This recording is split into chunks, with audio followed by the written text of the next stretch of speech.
नमस्कार दोस्तों, स्वागत है आपका हमारे चैनल माय गैलेक्सी टूर में। आज हम एक ऐसी किताब की यात्रा शुरू करने जा रहे हैं जिसने राजनीति, सत्ता और समाज के बारे में हमारी समझ को गहराई से प्रभावित किया है। ये किताब केवल एक राजनीतिक विचार नहीं है, बल्कि ये एक क्रांतिकारी दृष्टिकोण है जो ये सवाल उठाती है कि राज्य क्या है, ये किसके लिए काम करता है और क्या एक ऐसा समाज संभव है जहाँ राज्य की आवश्यकता ही समाप्त हो जाए।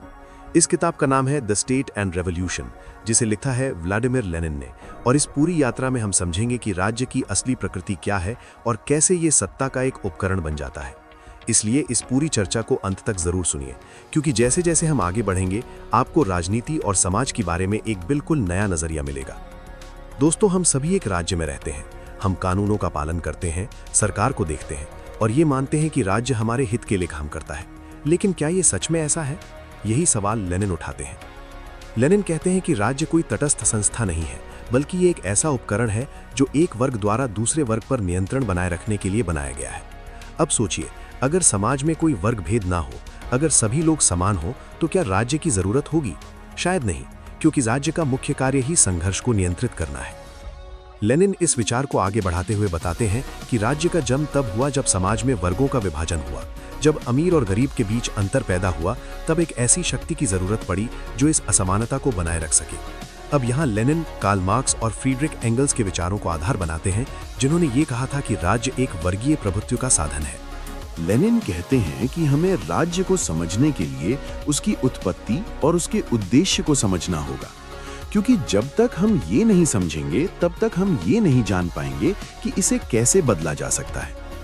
अब जैसे जैसे हम इस विचार को और गहराई से समझते हैं, हमें ये एहसास होता है कि राज्य केवल कानून और व्यवस्था बनाए रखने का साधन नहीं है, बल्कि ये सत्ता को बनाए रखने का एक तरीका भी है। अब सोचिए, जब भी कोई विरोध होता है, जब भी कोई आंदोलन होता है, तो राज्य किसका पक्ष लेता है? क्या वो हमेशा आम जनता के साथ होता है या वो उस वर्ग के साथ होता है जिसके पास शक्ति और संसाधन है? लेनिन कहते हैं कि राज्य हमेशा रूलिंग क्लास के हित में काम करता है, क्योंकि वही वर्ग सत्ता को नियंत्रित करता है। अब यहाँ एक और महत्वपूर्ण बात सामने आती है कि राज्य केवल पुलिस और सेना के माध्यम से ही नहीं, बल्कि कानून और संस्थाओं के माध्यम से भी नियंत्रण बनाए रखता है। अब सोचिए, अगर कानून ऐसे बनाए जाएं जो केवल एक वर्ग के हित में हों, तो क्या वो न्यायपूर्ण होंगे? शायद नहीं। लेनिन कहते हैं कि हमें इन सभी संरचनाओं को समझना होगा ताकि हम ये देख सकें कि राज्य वास्तव में कैसे काम करता है।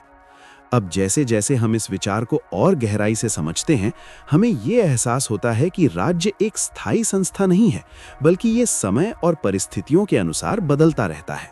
लेनिन कहते हैं कि अगर राज्य का जन्म वर्ग संघर्ष से हुआ है, तो उसका अंत भी उसी संघर्ष के खत्म होने पर होगा। ये विचार हमें एक नए प्रश्न की ओर ले जाता है कि क्या एक ऐसा समाज संभव है जहां कोई वर्ग ना हो, जहां कोई शोषण ना हो और जहां राज्य की आवश्यकता समाप्त हो जाए। अब जैसे जैसे ये सवाल हमारे सामने आता है, हमारी सोच और गहरी होती जाती है, क्योंकि ये केवल एक सैद्धांतिक प्रश्न नहीं है, बल्कि ये एक व्यावहारिक चुनौती भी है। लेनिन कहते हैं कि ये संभव है, लेकिन इसके लिए एक क्रांति की आवश्यकता होगी, एक ऐसा परिवर्तन जो समाज की पूरी संरचना को बदल दे। अब यहाँ एक और महत्वपूर्ण पहलू सामने आता है कि क्रांति का मतलब केवल सत्ता परिवर्तन नहीं है, बल्कि ये एक पूरी व्यवस्था को बदलने की प्रक्रिया है। अब सोचिए, अगर केवल सरकार बदल जाए लेकिन व्यवस्था वही रहे, तो क्या वास्तविक परिवर्तन होगा? शायद नहीं।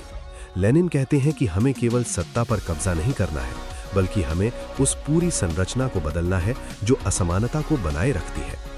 अब जैसे जैसे हम इस विचार को आगे बढ़ाते हैं, हमें ये एहसास होता है कि ये किताब केवल सिद्धांत नहीं देती, बल्कि ये हमें एक दिशा भी देती है। अब इस समझ के साथ हम आगे बढ़ते हैं, जहां हम ये जानेंगे कि लेनिन राज्य के भविष्य को कैसे देखते हैं, वो किस प्रकार के समाज की कल्पना करते हैं और कैसे वे ये मानते हैं कि एक दिन राज्य का अस्तित्व समाप्त हो सकता है। क्योंकि यही वो बिंदु है जहां से ये चर्चा और भी गहरी और रोचक होने वाली है, और जहां हम समझेंगे कि क्रांति के बाद का समाज कैसा होगा और उसमें राज्य की क्या भूमिका होगी। अब जैसे ही हम ये समझ लेते हैं कि राज्य एक वर्गीय प्रभुत्व का उपकरण है, व्लादिमीर लेनिन हमें इस प्रश्न की ओर ले जाते हैं कि अगर राज्य एक शोषण का साधन है, तो क्या इसका कोई विकल्प संभव है? और अगर हाँ, तो वो कैसा होगा? क्योंकि केवल ये जान लेना कि समस्या क्या है काफी नहीं है, हमें ये भी समझना होगा कि समाधान क्या हो सकता है। लेनिन इस संदर्भ में कार्ल मार्क्स और फ्रीडरिक एंगल्स के विचारों को आगे बढ़ाते हैं और कहते हैं कि राज्य को खत्म करने का रास्ता सीधा नहीं है, बल्कि ये एक प्रक्रिया है। वे कहते हैं कि पूंजीवादी राज्य को सीधे समाप्त नहीं किया जा सकता, बल्कि पहले उसे एक नए प्रकार के राज्य से बदलना होगा, जिसे प्रोलेटेरिएट डिक्टेटरशिप यानी सर्वहारा की तानाशाही कहा जाता है। अब ये शब्द सुनने में थोड़ा कठोर लग सकता है, लेकिन लेनिन इसे एक अस्थायी चरण के रूप में देखते हैं। ये कोई स्थायी व्यवस्था नहीं है, बल्कि ये एक ऐसा संक्रमण काल है जहां मजदूर वर्ग सत्ता को अपने हाथ में लेता है ताकि पुराने शोषणकारी ढांचे को खत्म किया जा सके। अब सोचिए, अगर सदियों से एक वर्ग दूसरे वर्ग पर नियंत्रण बनाए हुए है, तो क्या वो आसानी से अपनी शक्ति छोड़ देगा? शायद नहीं। इसलिए लेनिन कहते हैं कि इस शक्ति को खत्म करने के लिए एक संगठित प्रयास और एक मजबूत नेतृत्व की जरूरत होती है। यहाँ लेनिन पेरिस कम्यून का उदाहरण देते हैं, जो एक ऐतिहासिक घटना थी जहां मजदूरों ने पहली बार सत्ता अपने हाथ में ली और एक नई व्यवस्था बनाने की कोशिश की। लेनिन कहते हैं कि पेरिस कम्यून ने हमें ये सिखाया कि एक नया राज्य कैसा हो सकता है, जहां सत्ता नीचे से ऊपर की ओर आती है, जहां प्रतिनिधि सीधे जनता के प्रति जवाबदेह होते हैं और जहां प्रशासन सरल और पारदर्शी होता है। अब जैसे जैसे हम इस उदाहरण को समझते हैं, हमें यह एहसास होता है कि लेनिन का विजन केवल सत्ता परिवर्तन तक सीमित नहीं है, बल्कि वो एक पूरी नई संरचना की बात करते हैं। अब यहाँ एक बहुत ही महत्वपूर्ण विचार सामने आता है कि पुराने राज्य तंत्र को केवल कब्जा करके उपयोग नहीं किया जा सकता, बल्कि उसे पूरी तरह तोड़ना होगा। लेनिन कहते हैं कि अगर हम पुराने ढांचे को बनाए रखते हैं, तो वही समस्याएं फिर से पैदा होंगी, क्योंकि वो ढांचा ही शोषण पर आधारित है।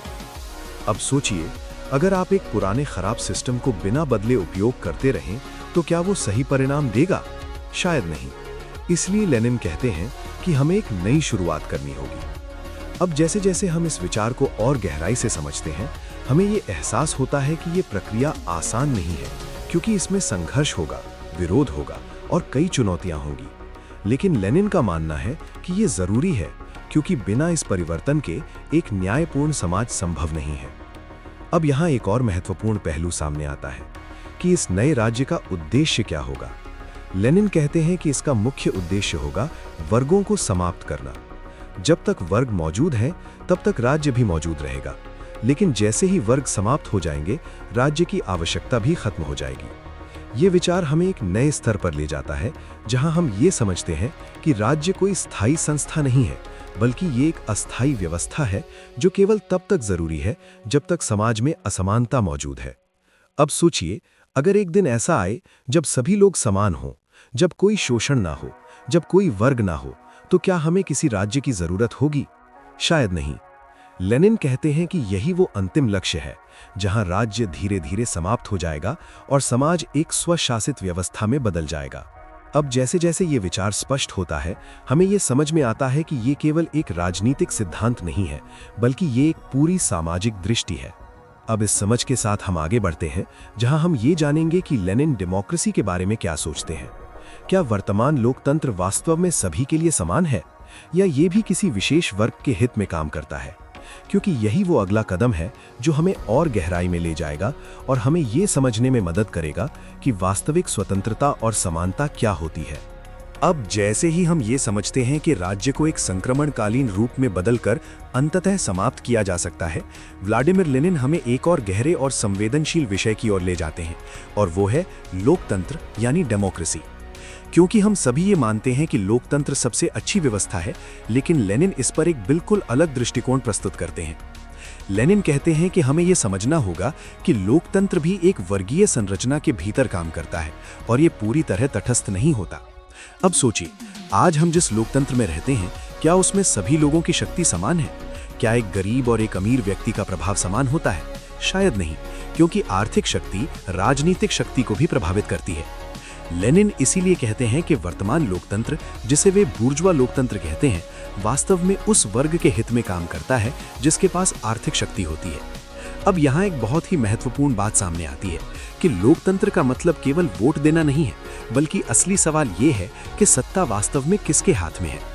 लेनिन कहते हैं कि अगर चुनाव के बाद भी वही लोग सत्ता में बने रहते हैं जिनके पास पहले से संसाधन और प्रभाव है, तो क्या ये सच्चा लोकतंत्र है?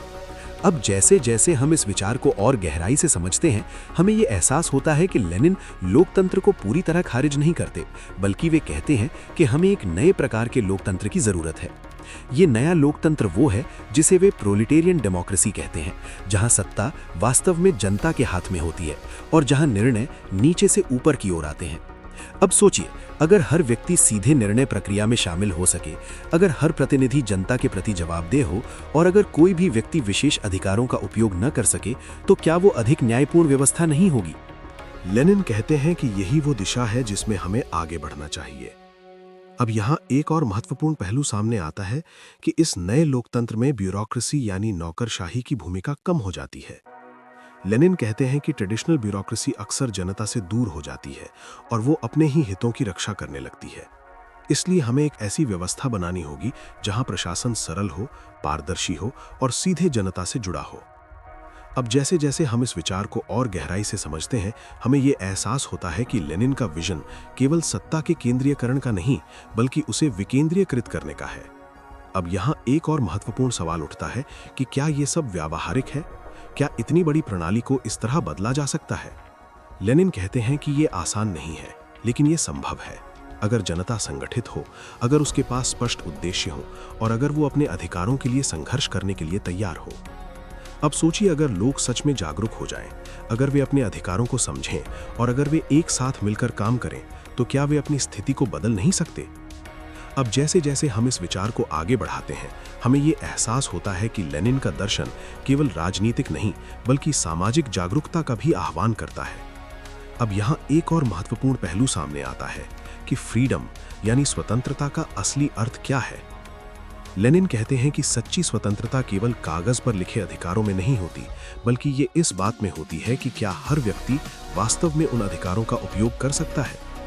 अब सोचिए, अगर किसी के पास खाने के लिए नहीं है, अगर उसके पास शिक्षा नहीं है, तो क्या वो वास्तव में स्वतंत्र है? लेनिन कहते हैं कि आर्थिक समानता के बिना राजनीतिक स्वतंत्रता अधूरी है।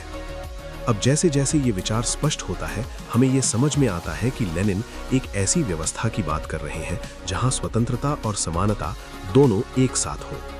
अब इस समझ के साथ हम आगे बढ़ते हैं, जहां हम ये जानेंगे कि क्रांति के बाद की व्यवस्था में राज्य की भूमिका क्या होगी, कैसे ये धीरे धीरे समाप्त होगा और कैसे समाज एक नए रूप में विकसित होगा, क्योंकि यही वो अगला कदम है जो हमें इस पूरे दर्शन के अंतिम लक्ष्य की ओर ले जाएगा, जहां हम एक ऐसे समाज की कल्पना करेंगे जो पूरी तरह स्वतंत्र और समान हो।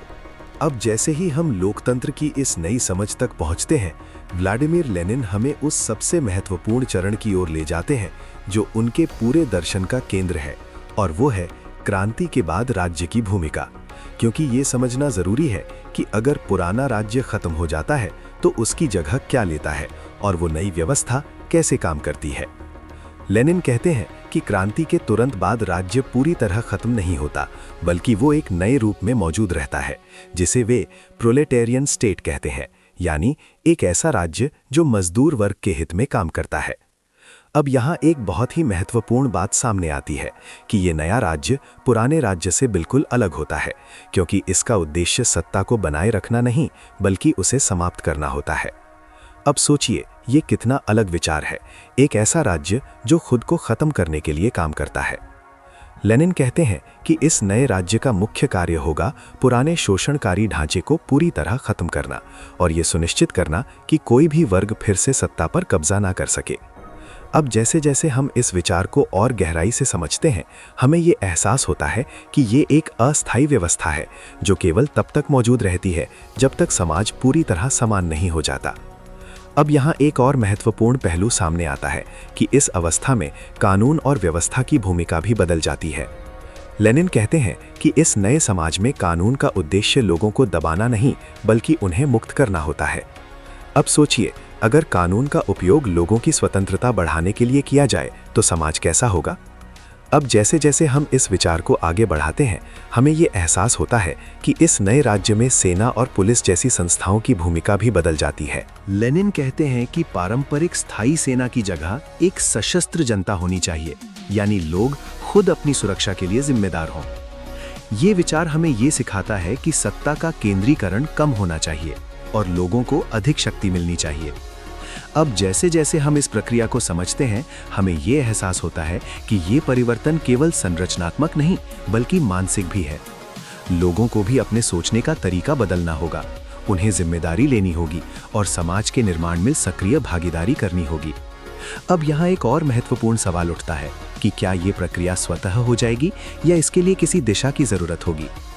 लेनिन कहते हैं कि इस प्रक्रिया को सही दिशा देने के लिए एक संगठित नेतृत्व की जरूरत होती है, जो समाज को इस परिवर्तन के दौरान मार्गदर्शन दे सके। अब सोचिए, अगर इतना बड़ा परिवर्तन बिना किसी दिशा के हो तो क्या वो सफल हो पाएगा? शायद नहीं। इसीलिए लेनिन नेतृत्व और संगठन को बहुत महत्व देते हैं। अब जैसे जैसे हम इस विचार को और गहराई से समझते हैं, हमें ये एहसास होता है कि ये एक बहुत ही जटिल प्रक्रिया है जिसमें कई चुनौतियां होंगी। लेकिन लेनिन का विश्वास है कि ये संभव है, क्योंकि इतिहास में हर बड़ी व्यवस्था एक समय के बाद बदलती है। अब यहाँ एक और महत्वपूर्ण पहलू सामने आता है कि जैसे जैसे समाज में समानता बढ़ेगी, वैसे वैसे राज्य की आवश्यकता कम होती जाएगी। लेनिन कहते हैं कि अंततः राज्य धीरे धीरे समाप्त हो जाएगा, क्योंकि जब कोई वर्ग नहीं रहेगा तो किसी को नियंत्रित करने की जरूरत भी नहीं रहेगी।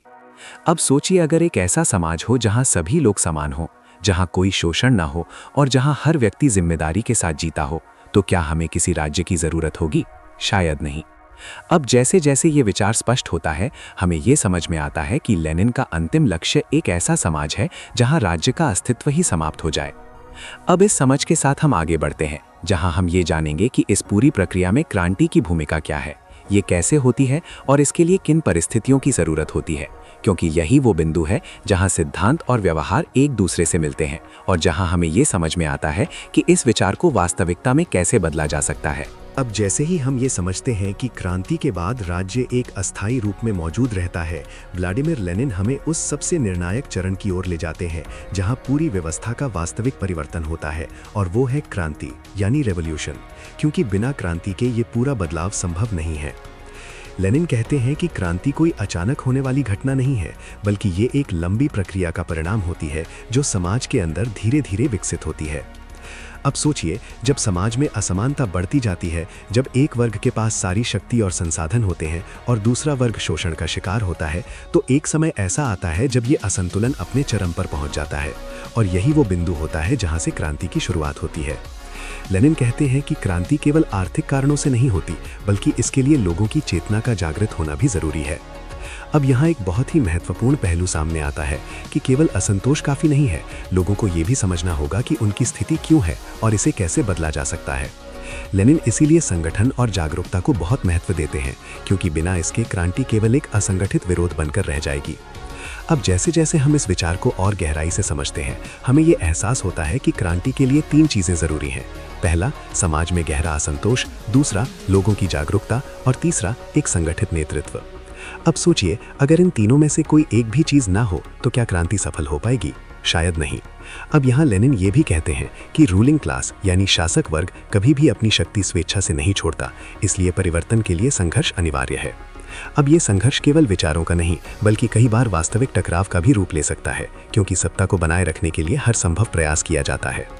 अब जैसे जैसे हम इस विचार को आगे बढ़ाते हैं, हमें ये एहसास होता है कि क्रांति एक कठिन और चुनौतीपूर्ण प्रक्रिया है, जिसमें त्याग, धैर्य और साहस की जरूरत होती है।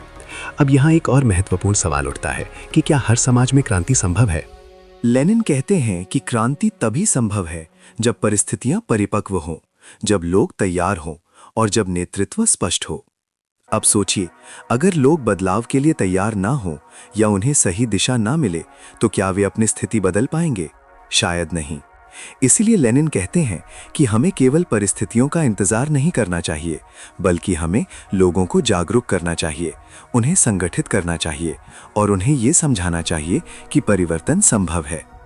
अब जैसे जैसे हम इस प्रक्रिया को समझते हैं, हमें ये एहसास होता है कि क्रांति केवल बाहरी परिवर्तन नहीं है, बल्कि ये एक आंतरिक परिवर्तन भी है। लोगों को अपने सोचने के तरीके को बदलना होगा, उन्हें अपनी शक्ति को पहचानना होगा और उन्हें ये विश्वास करना होगा कि वे अपनी स्थिति को बदल सकते हैं। अब यहाँ एक और महत्वपूर्ण पहलू सामने आता है कि क्रांति के बाद क्या होता है। लेनिन कहते हैं कि क्रांति के बाद असली काम शुरू होता है, क्योंकि अब हमें एक नई व्यवस्था बनानी होती है जो न्यायपूर्ण हो, समान हो और स्थायी हो। अब सोचिए, अगर क्रांति के बाद हम सही व्यवस्था नहीं बना पाए तो क्या होगा? क्या वही समस्याएं फिर से पैदा नहीं होंगी? इसीलिए लेनिन कहते हैं कि हमें केवल पुरानी व्यवस्था को तोड़ना ही नहीं, बल्कि एक नई और बेहतर व्यवस्था का निर्माण भी करना होगा। अब जैसे जैसे ये विचार स्पष्ट होता है, हमें ये समझ में आता है कि क्रांति एक अंत नहीं, बल्कि एक शुरुआत है।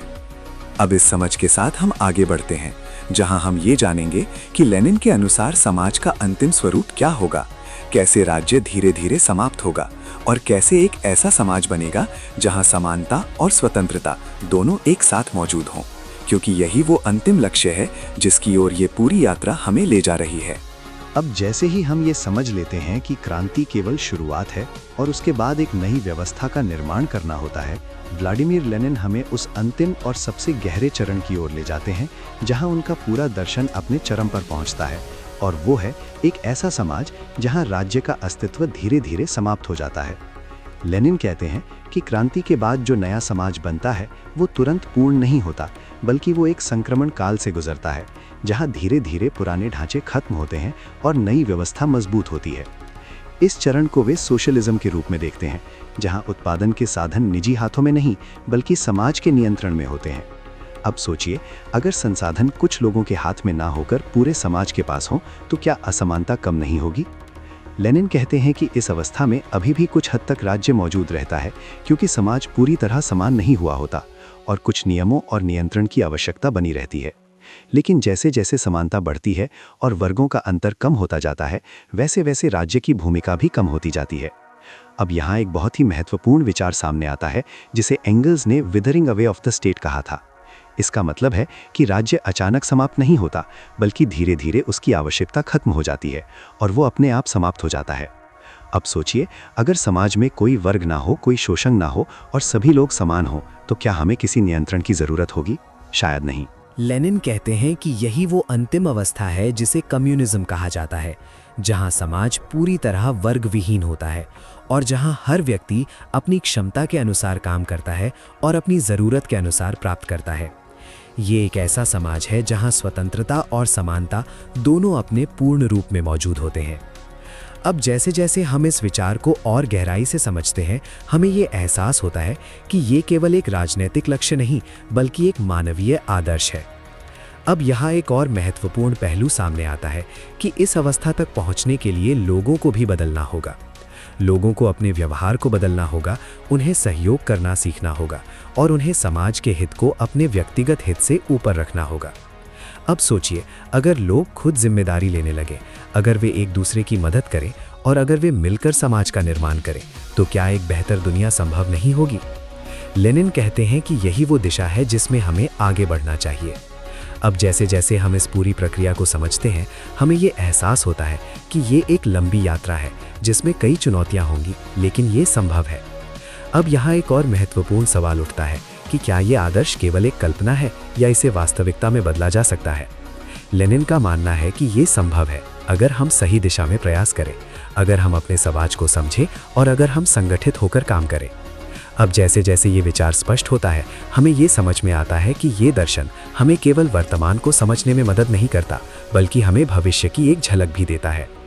अब इस समझ के साथ हम इस यात्रा के अंतिम चरण की ओर बढ़ते हैं, जहां हम इस पूरे दर्शन का सार समझेंगे और ये जानेंगे कि हम इससे क्या सीख सकते हैं और इसे अपने जीवन और समाज में कैसे लागू कर सकते हैं, क्योंकि यही वो अंतिम समझ है जो हमें केवल विचार से आगे बढ़कर कार्रवाई की दिशा में ले जाती है। अब जैसे ही हम इस पूरी गहरी और विचारोत्तेजक यात्रा के अंतिम पड़ाव पर पहुंचते हैं, व्लादिमीर लेनिन के पूरे दर्शन का सार हमारे सामने स्पष्ट हो जाता है, जहां राज्य केवल एक संस्था नहीं बल्कि एक ऐतिहासिक प्रक्रिया के रूप में दिखाई देता है, जो समाज के विकास के साथ उत्पन्न होता है और अंततः उसी विकास के साथ समाप्त भी हो सकता है। हमने इस पूरी यात्रा में समझा कि राज्य कोई तटस्थ शक्ति नहीं है, बल्कि ये एक वर्ग द्वारा दूसरे वर्ग पर नियंत्रण बनाए रखने का एक साधन है। हमने ये जाना कि जब समाज में वर्गों का विभाजन होता है तभी राज्य की आवश्यकता उत्पन्न होती है, और जब ये विभाजन समाप्त हो जाएगा तब राज्य भी समाप्त हो जाएगा। हमने ये भी समझा कि वर्तमान लोकतंत्र पूरी तरह समान नहीं है, क्योंकि आर्थिक असमानता राजनीतिक शक्ति को प्रभावित करती है, और इसी कारण लेनिन एक नए प्रकार के लोकतंत्र की बात करते हैं जहां सत्ता वास्तव में जनता के हाथ में हो। हमने क्रांति के महत्व को समझा और ये जाना कि ये केवल सत्ता परिवर्तन नहीं बल्कि पूरी व्यवस्था को बदलने की प्रक्रिया है। हमने ये भी देखा कि क्रांति के बाद एक संक्रमण काल आता है जहां एक नया राज्य बनता है जो धीरे धीरे खुद को समाप्त करने की दिशा में काम करता है। हमने सोशलिज्म और कम्युनिज्म के चरणों को समझा और ये जाना कि कैसे एक समाज धीरे धीरे वर्ग विहीन और समानता आधारित व्यवस्था की ओर बढ़ सकता है जहां हर व्यक्ति स्वतंत्र और समान हो। अब इस पूरी यात्रा का सबसे महत्वपूर्ण संदेश ये है कि समाज स्थायी नहीं है, ये बदलता रहता है, और ये परिवर्तन हमारे विचारों, हमारे संघर्षों और हमारे कार्यों पर निर्भर करता है। अब सोचिए, अगर हम अपने समाज को समझें, अगर हम उसकी समस्याओं को पहचानें और अगर हम उन्हें बदलने के लिए प्रयास करें, तो क्या हम एक बेहतर दुनिया नहीं बना सकते? लेनिन का दर्शन हमें केवल राजनीति को समझने का तरीका नहीं देता, बल्कि ये हमें ये भी सिखाता है कि हमें अपने समाज के प्रति जागरूक रहना चाहिए और हमें ये समझना चाहिए कि शक्ति कैसे काम करती है। अब जैसे जैसे ये समझ हमारे अंदर बैठती है, हमें ये एहसास होता है कि परिवर्तन संभव है, लेकिन इसके लिए जागरूकता, संगठन और प्रयास की जरूरत होती है। अब ये आपके हाथ में है कि आप इन विचारों को केवल सुनकर छोड़ देते हैं या उन्हें समझकर अपने नजरिए को बदलते हैं, क्योंकि हर बड़ा बदलाव एक छोटे विचार से ही शुरू होता है। तो दोस्तों, अगर आपको ये पूरी यात्रा पसंद आई हो, अगर इसने आपकी सोच को चुनौती दी हो और आपको कुछ नया सीखने को मिला हो, तो इस वीडियो को लाइक ज़रूर करें, अपने दोस्तों के साथ शेयर करें और हमारे चैनल माई गैलेक्सी टूर को सब्सक्राइब करना ना भूलें, क्योंकि यहाँ हम ऐसे ही गहरे और विचारोत्तेजक कंटेंट आपके लिए लेकर आते रहते हैं। धन्यवाद और मिलते हैं अगली वीडियो में, जहां हम फिर से किसी नई किताब और नए विचार के साथ आपकी सोच को एक नई दिशा देने की कोशिश करेंगे।